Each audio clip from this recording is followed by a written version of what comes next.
This band's like, they went up on the stage and they just went with their masks on and they stood there. They were so weird. We got heavily inspired by them. En 90, Mr. Bungle, ils font la première tournée de leur premier album. Et ils débarquent sur scène avec des masques de clown et des combinaisons. Ça vous rappelle rien? Ouais, c'est exactement ce que fera Slipknot quelques années après, hein. Eux ils sont créés en 99. D'ailleurs, Mr. Bungle en live, c'est complètement fou. Il y a les masques, les tenues, les déguisements, mais surtout les mecs se lâchent à 100%. Mike Patton, il a été connu notamment pour ça, pour foutre le bordel sur scène. Il faisait des saltos dans tous les sens. Je crois qu'il a même eu des gros problèmes au tibia à force de sauter partout. Ça, c'est aussi un truc qu'ont repris Slipknot après sur scène, hein, cette folie furieuse, et puis même tout un tas d'autres groupes de néo-metal. Hein. D'ailleurs, c'est pas un hasard si un des groupes préférés de Joey Jordison, l'ancien batteur de Slipknot, c'était Bungle. Il y a Korn aussi, qui a vachement été influencé par Mr. Bungle. Alors pas de combinaison ou de masque de clown chez eux, mais par contre il y a une vraie influence de Mr. Bungle dans leur musique. We could just rip them off straight. When we started Blind, you know, it's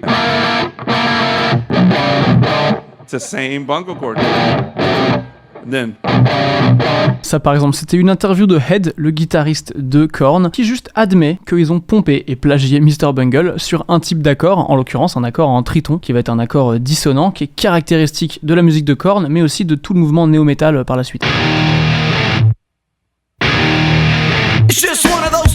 Mais bon, là on est sur Korn et on parle de la guitare, c'est super, hein. Mais il y a quand même un truc dont on n'a pas parlé, et c'est quand même un scandale, c'est le rapport à la voix dans Korn, et en quoi est-ce que c'est une influence de Mr. Bungle. Ouais, parce qu'on a dit que Patton c'est un mec un peu expérimental, avant-gardiste, c'est très théâtral, et donc dans Mr. Bungle il nous faisait des fois des trucs comme ça.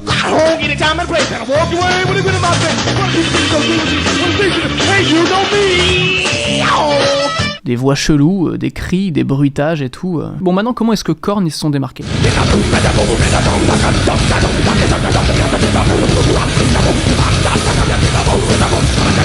Jonathan Davis, le chanteur de Korn, il a vraiment participé à faire connaître son groupe en faisant des trucs super bizarres vocalement. C'est un mec torturé, c'est un mec qui a des démons énormes, et c'est un mec qui va recracher ça musicalement en utilisant sa voix de manière bizarre. Et ça c'est incroyable, enfin c'est un des gimmicks qui a participé à faire de Korn ce qu'il est aujourd'hui, à savoir un des groupes les plus mythiques de l'histoire du rock, mais bah ça vient pas de nulle part. Et Patton le faisait déjà presque 10 ans avant les débuts de Korn. Bref, voilà pour l'influence de Mr. Bungle sur les groupes de néo-metal. C'est quand même un truc très important à souligner parce que je le rappelle, le néo-metal c'est le moment où le rock et le metal sont le plus écoutés dans le mainstream. The award goes to Linkin Park.